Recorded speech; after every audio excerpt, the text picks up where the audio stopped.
The president is pardoning thousands of people convicted for use and simple possession of marijuana. This action is affecting only those convicted on federal lands and in Washington, D.C., the areas in which the president has the authority to act. It is the latest round of executive clemencies by the president meant to rectify racial disparities in the justice system. Biden is also granting clemency to 11 people serving what the White House calls, quote, disproportionately long sentences for nonviolent drug offenses.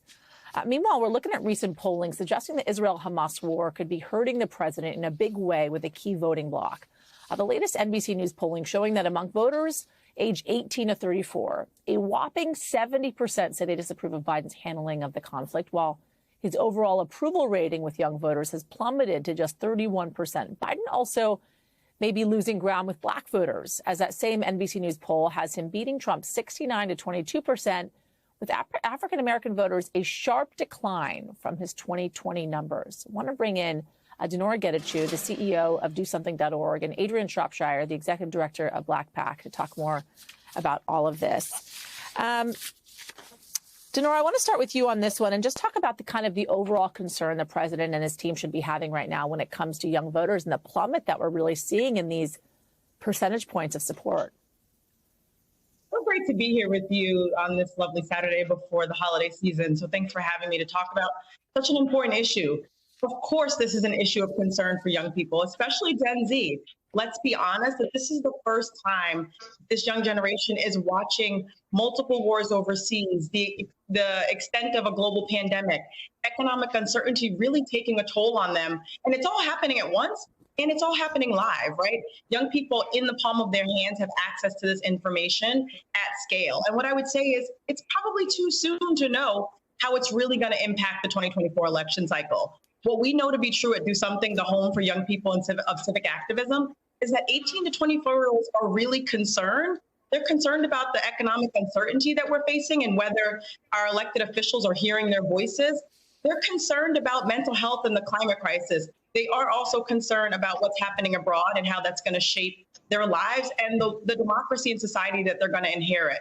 What we need to know, and what our elected officials, the Biden administration, and those running for office really need to hold on to, is that young people are watching, right? We're going to see the most diverse electorate that we've seen in decades. 7 million new voters are going to come of age to vote between now and the 2024 election cycle. They want to make sure their voices are heard, and they want to make sure that their elected officials actually are creating economic conditions for them to be successful. Otherwise, they're going to continue to be cynical. You're seeing, though, a real correlation, Dinora, between this drop in support from young voters and the Israel-Hamas war. I mean, just in the last couple of months, if we look at the polling, right, in September, the president's approval rating, I should say, President Biden's approval rating was at 46%. It has dropped now to 31%, with 70%, as I mentioned earlier, disapproving of the president's handling of the Israel-Hamas war. I'm wondering if you feel as if the administration, Biden's team, they underestimated how this would affect his reelection bid. Yeah, I honestly think it's too soon to tell, right? The polls are going to continue to evolve, even as what unfolds in the Middle East continues to evolve in the next 8 months before the election. What we know and what we hear from young people at Do Something is that they don't actually believe their elected officials are taking their voices into consideration when they're enacting policy. So this does comport with that, right? 83% of young people from a recent Snap poll said they don't actually believe their elected officials are listening. And so this does fall in line with that, but there's still time for the Biden administration and all elected officials for that matter to really make sure that they're tuning in to Gen Z and millennial voters and making sure that they're responding to their policy priorities and concerns.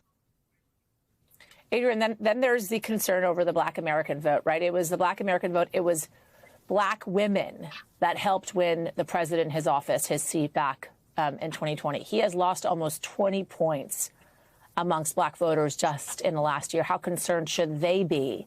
And what do they need to do if they could turn it around? Yeah, I think that, as we just heard, there's a full, set of issue lengths that voters are experiencing right now. Voters are very pessimistic. And I think that's kind of across the board. I think Black voters are obviously included in that. I do think, though, that it's important to note a couple of things. So first of all, Black voters remain the strongest supporters of Democrats, and that's Black men and Black women. Two, I think that it is important to remember kind of where Black voters fall in their voting behavior on Election Day. I think we should all take these polls with a little bit of caution, and not just look at where we're seeing in these polls Black voters are standing in this moment, but we really need to look at what happens on Election Day with voters, and particularly when I think about the numbers and we see them in the shot that you just put up, this sense that there's going to be some overwhelming shift of Black voters in terms of their support for Donald Trump. And it's just hard to imagine that those numbers are anywhere close to being real. And partly because we know that in 2020, according to Pew, only 8% of Black voters supported Trump. In 2022, only 5% of Black voters supported Republican candidates. In 2016, right, we only had 6% of Black voters supporting Donald Trump. So I think that the polls are a little bit skewed. It's too far out to actually know what's going to happen on Election Day. Let me ask you, Adrienne, if I can quickly, about the president's most recent actions. He announced the pardoning of thousands of people convicted on federal marijuana charges. The majority of people arrested on these types of charges have been disproportionately Black Americans.